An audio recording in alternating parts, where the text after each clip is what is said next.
Yeah. So let's get into some spoilers, guys. So if you do not want to hear spoilers for Watchmen, the first season, Impossible Only season, episode 9, the finale, then tune out now for the next 5 minutes, 10 minutes. Sure. I'll frantically wave when we're done. Okay. I'll wave. I'll do my. So if you're I'll do my Sounds visual good. wave. If you're listening, I'll try to wave loudly. Yeah. Darina will We'll do wave a weird and wave. make it sound like something. So let's get right into this, guys. Spoiler review of Watchmen. All right, this finale. What was the part that stuck out to you guys the most? Who is the character? What is the storyline that you really wanted to dive into today? For me, honestly, the Angela thing, really quick, I think is incredible. That somebody posted the actual poster of her, right, like where she's kind of leaning to the side, and she's blue. Yep. And I thought that was crazy. Like that, there's so many things, not just in the show's marketing, but the show itself, where they're totally hinting us as to what's going to happen. So the show wasn't so much about law in the style of Lost that like you can guess what's going to happen because the show's telling you. It's more so of how it's constructed, right, and all the philosophical and existential questions that it poses. I couldn't believe how little I picked up on. Right. Like how little I predicted, especially with all the egg stuff. Right. Still being as surprised as I was because I'm one of those people who watches TV and is forever guessing. I watch so much television. I pride myself and also get frustrated by the fact that I 9 out of 10 times know what's happening next. Right. I did not know. I did not see any of this coming. My predictions were all wrong. And I think that they did that in such a great way because it wasn't like twist for twist's sake. It was twist because it made sense and reveals that worked. So I agree. The Angela stuff, they had like 50 different things that let us know what was going to happen, and I still didn't know. And I'm glad you brought up the egg thing because I was reading an interview with Lindelof that he basically had this whole idea where the eggs now are the symbol of, like, in the original comics, obviously we had like the smiley face, right? Yeah. And so in that first episode we see you had a smiley face with eggs, if you guys remember. Yeah. And so that's even like that's how well crafted and thought it out in advance with the detail with this freaking show, man, because they're thinking about switching. Okay, now we've shown our audience that this is Watchmen and we have our own motifs that we picked up and we've transformed for our own show. Like, that's fucking awesome. And it's just little details everywhere. Yeah, and it was beautiful. To your point, Roxy, what stuck with me, it's that the ending with Dr. Manhattan saying, I need you here with me. Like, he didn't want to be alone. And This is why I hate this homie. Yeah. Oh my God, I can't. It was gorgeous. I hate him. I hate him. Pull the heartstrings, huh? Well, because everybody's saying he has no choice. He has no choice. He does have a choice. He has a choice to die by himself, and I get him not wanting to, but we can't then just make excuses for him. But if you were him, though, wouldn't you be scared to die alone too? It's not that I wouldn't be; it's that I would protect the people that I love. So you would actually I would you would send not her make away. the selfish. I would send her away 100%. I would not have been with her in the first place. Right. But see, you know That's what not I what got love from is. it but I think I he agree. knew he always knew he was, at least this is for me, he always knew he was going to die. And he was going to face that at some point, and maybe he knew that she would be okay. And that's why he wanted her there. But he can't see past being dead. So how does he know? Right? Unless That's he a can. good point. That's a good point. What do you think, John? I understand your anger. Thank you. But that being said, I think I agree with Riley. I think Manhattan knew. She had to be there more. And he said what he had to say to her, which is, I don't want to die alone. Right. He knows that will affect her and move her to stay there. And then he knows Adrian Veidt's going to do what he's going to do and drop those things. He knows all of that's coming. But he knows that if he's going to pass this gift on to someone who, like they said, anybody who wants that power shouldn't have that power. Right. I Angela love doesn't want that. that power. But Right. you're calling it a gift. Is Right. that what it is? I think it is. I think it's an But like absolute all gift. gifts, they're a blessing and a curse. Right. Yeah, it's a great I mean, gift. he has to give it to someone. Right. Like, who's he going to give it to? He doesn't want to right? give the Like, lady true. What would you do? Exactly. And so I think having her there, having her witness the horror of the Seventh Cavalry, the Right. horror of Lady True, the horror of all this, it is a lesson for her. So that when she drinks the egg, she understands the mantle and the power that she is taking on and what to do with it. And she understands it better than any Better other than anybody. character And that he being- would give it to. Exactly. And being there is Right. essential. Can we break down the 7th Cavalry for a second? Because I've heard different thoughts and theories on what happened to them. Okay. Do you guys feel sure that you know what happened to the 7th Cavalry? You mean whether They died. Yeah. Do you think that they were like beamed somewhere else, That's like one of teleported? the, that's one of different the theories dimension? that people are saying, Okay. that they didn't obliterate them, they moved them. That's interesting. I Is it got that they were obliterated. Is it because Lori and Adrian and them got beamed? Because that was via Dr. Manhattan, not. There's just theories about it because, like, what somebody would do or what Dr. Manhattan was capable of doing or stepping in that situation. Also, him having that life or death, like, fight or flight thing inside him. Right. If he was capable, or if anybody's capable of making them not just dissolve, but transferring them somewhere else. Right. I believe also that they are kaput. Yeah. But I do too. I thought that when I saw the episode, there was no question in my mind. And then I went to the internet and saw a lot of people saying, they're alive, they're somewhere else. And I think maybe that might go into people's wishing a For a season second 2. season, Yeah, exactly, maybe that's wishful thinking that there is going to be something revealed if we do get a season 2.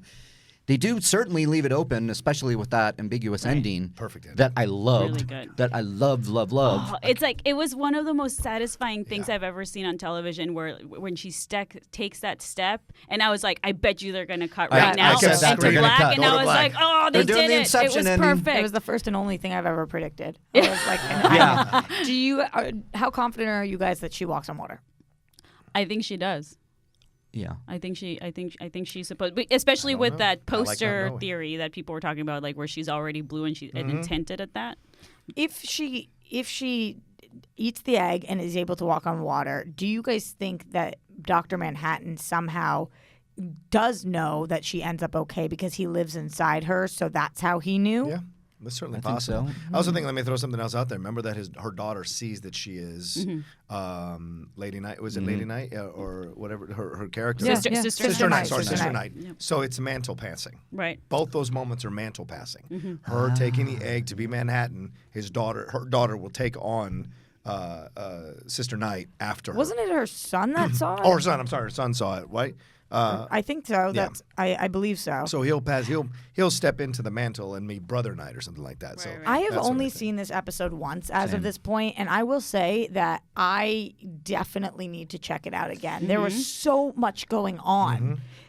In other episodes, I have watched them multiple times, but I didn't feel like I felt like we had one core focus because we had to tie so many strings at this. I was like still dealing with some of my emotions from one scene, and then we were already halfway through next scene, and I was like, crap. And Wait. just little details like the whole Adrian thing where he writes "Save me," but then it becomes Save "Save me, me, daughter." right? Like there's Right. just all these things that they had planned out in advance, obviously, for it to work. I guess the thing that for me, because of my taste in movies and messages in general, like and TV, I love the fact that you have all of these characters like the Lady Tro, who thinks she's doing something good for humanity, but at the same time she's narcissistic enough to be like, no, but I want, like my dad, to be remembered as for what I've done for humanity, right? Where then you have characters like the masked people, like an Angela, that don't want to be known for that, right? But they are trying to deal with their own anger to help people, right? It's just such a well executed story that reflects I think what the meaning of the original Watchmen graphic novel so well. Even the realistic moment when Francis Fisher is like, "Just kill us. We don't want to hear your Exactly. speech." That's exactly Loved what would that. happen. That's exactly what would happen. White supremacists would be like, "Screw it. You got us. Go ahead and kill us. What do we care?" Like, Exactly. Because you're that's gonna the kill us, to it. right? Oh, absolutely. Yeah, Yeah. Loved but I that like that moment. she read the reasons. Right? Yes. Another show might not read the reasons. That's that's the hallmark of this show. Yeah. They have no fear of walking into that and stating what is actually happening here and letting you deal with it. And I want to say one last thing: that conversation between Louis Gossett Jr. and Angela in the theater, fuck man, Yeah. Beautiful. that was It really So was. good. If you generationally, the conversation they're having as black people, and then Right. generationally the conversation they're having as a grandfather or a Right. father to the daughter, or right grandfather to the daughter, Grandfather. all of that. There's so much here that they're working on. Yes. So many levels, both societally and politically and emotionally, all of it. It's just And that's the incredible. thing that, look, I rarely talk about how we need, I'm not tweeting all the time. They're like, we need diversity all the time. And like, I try not to do that because I think that, I think it's important to talk about it. But I think it's talked about it too much where it's like, okay, I get it, let's do it. but this show specifically, it's so important that they had black writers Yeah. because nobody else knows what that group Fair went point. through. Also, 4 of the 5 directors, 4 of the episodes of the 9 episodes, were directed by women. Yep. Most of the episodes were co-written by women. So a lot of different strides moving forward, especially because I know HBO has been scrutinized in the past for this with Game of Thrones. So there's a big point of contention not having women in the writers' room and So whatnot. if you go woke, you don't go broke. Oh, wow, what a fascinating thing. Yeah, The problem is overly woke. It's Yeah. like a whole other thing. Yeah. sure. Yeah. I felt like this show. I'm currently writing an article about it that will have more on this, but it's a shame that Alan Moore won't watch because I actually think that he would love it. It is so true. wonder. It's so true to what he initially was trying to do Rip. that. Yeah, no, I agree. I said yep. Oh, I think you said rip. Yeah, I no, was yep. like, I what was does like, that mean? whoa. No, yeah. That I just think if he could put aside the fact that he never wanted it touched again, he would actually really appreciate that it had been touched again. Well, especially with you guys saw his video from last week, right?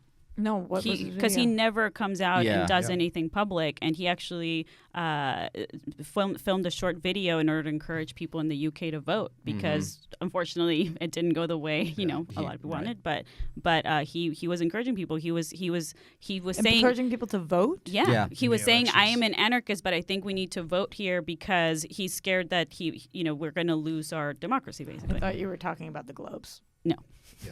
definitely not. Yeah, he That's could my give little a shit. Hollywood world. I don't was- think he I was don't think guessing- Alan Moore gives a shit about award shows. I was like, Honestly, no way. No. If we don't get No, a we're s- talking about the big Yeah, UK yeah, of vote course, last of course, week. of Yeah. course. If we don't get a second season, then the show becomes like the graphic novel. Yep. You pass the show on to people, and you say, you got to watch this Yep. show. If we do go to a second season, do you guys want this to be Regina King as Dr. Manhattan Yes. season 2? Sure. I think there's a lot to explore with that. Female Absolutely. Dr. Manhattan. Yeah. There's so much to That's what gets me. That's the hook for me. But I miss could the see dong. I could see why. Yep, you'll miss the We dong. can get a I'm blue- sure a- there's flashbacks. We can get Or you you a can get a dong. blue clitoris. There you go. Yeah, blue clitoris. Hey, that's a new one we should put in here. That should be a deep thought. For some reason, that burned when you said it. Like, it sounds like a venereal disease. Oh, she's got that blue clitoris. Yeah, it does sound like something you need some penicillin for. Yeah, get it gone. But Sorry, Mark, continue. Sorry. anyways, about the blue clitoris. I there's something there Spoilers, to go to some of the talking about like how it was set up. I keep going back to when he was revealed as Dr. Manhattan. He said, "You have to see me walk on water." That was like something that was so important for him to show her. Yeah, so and she's that like, get off my pool. Right, which was so hysterical Why? in the moment. So that makes me absolutely believe that she walks on water after we cut. We're not seeing it, but she walks on water, and the implication of that is the next season will be her adjusting to being a Dr. Manhattan, which I think is a fascinating thing to go into as a character to see what it's like, because I also love the idea of like you do not want to need this power, crave this power. A narcissist shouldn't have this power. Dr. Manhattan was gifted with this, like fate, and she's actually trying to change the course and make it happen. So the implications of that are fascinating to me that you can explore in season 2, especially with Regina King's character. Especially with their conversation they had when they were the flirting a couple episodes ago when they were flirting at the table. All the questions she had about it, about his power. Those now are At the on bar, her. are you talking Yeah, the about? bar. Yeah. Those are now back on her when she becomes Dr. Manhattan. Can she answer those questions for herself as a Dr.